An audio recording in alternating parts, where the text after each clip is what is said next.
What is up mga kap? Good morning! Energetic tayo today.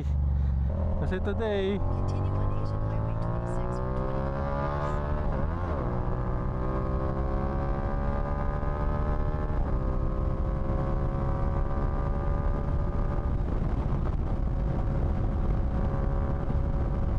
Kasi today we're heading to Caloocan.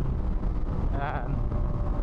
2 weeks ago po kasi nanalo tayo ng helmet dun sa launching ng Suomi and Wiltec collaboration helmet. Ayan. So ito yung footage na no? Ito. Ayan. And big that again for the winner of the Suomi Track 1. Go!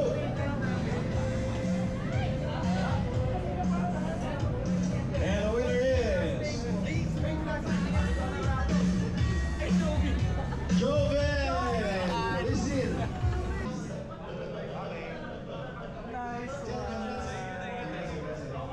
So ayan nga mga kap. So nanalo tayo ng helmet and today is the day na pwede na natin siyang kunin. Okay. So later today, well not later today, later pagdating natin dun sa Caloocan, kunin natin siya, tingnan natin. Sana nga siya. Tumawag kasi sila sa akin to let me know. Double XL kasi talaga ako. So tumawag sila sa akin to let me know that Double XL is not available. Largest they have right now is XL. But then when I checked the measurement, na pasok siya 61 to 62 yung measurement ng ulo na kasya dun sa helmet. 62 tama, 62 cm po tayo. So hopefully kasya. That's another helmet that we can use. Gamitin ko ba? Pabenta ko na lang. Ano sa tingin nyo? Gamitin o benta? Well, I guess tingnan muna natin. Tingnan natin kung ano yung tsura nya. Alright? Sige. Kita-kit sa Caloocan. Ayaw ko talaga dumating ito puta.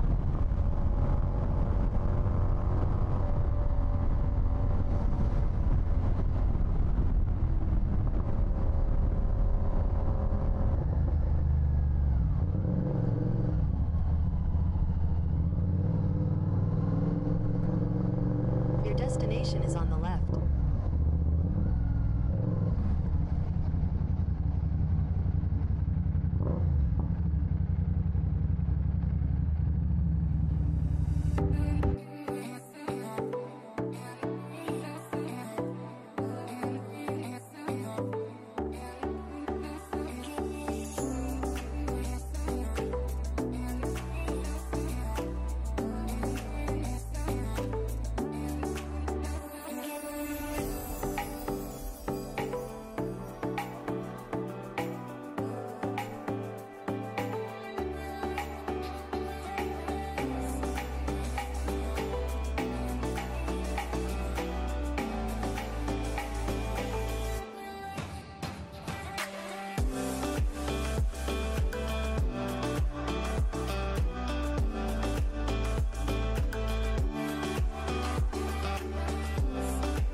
Alright.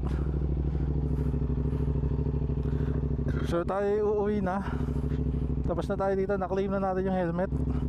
Nandito siya sa bag natin. So ayan. Uwi na. Thank you so much Sir Peter Yung. And syempre thank you so much Wiltech again for the invitation, and then ito, chance to win the raffle. Yan.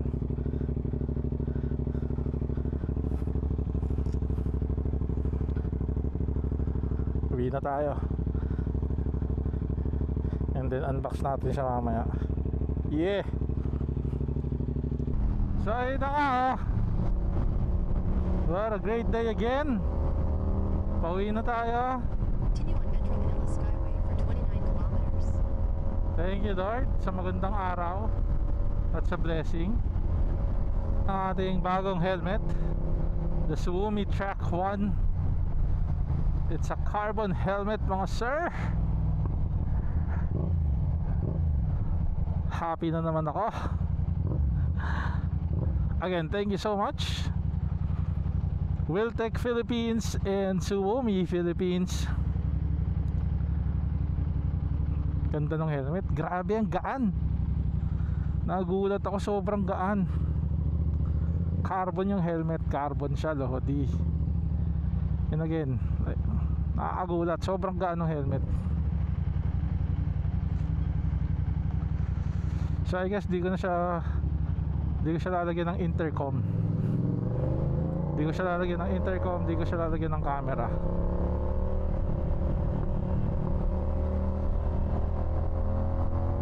Especially now na nagbabalak na tayong mag-truck. Yun yung gagamitin nating helmet.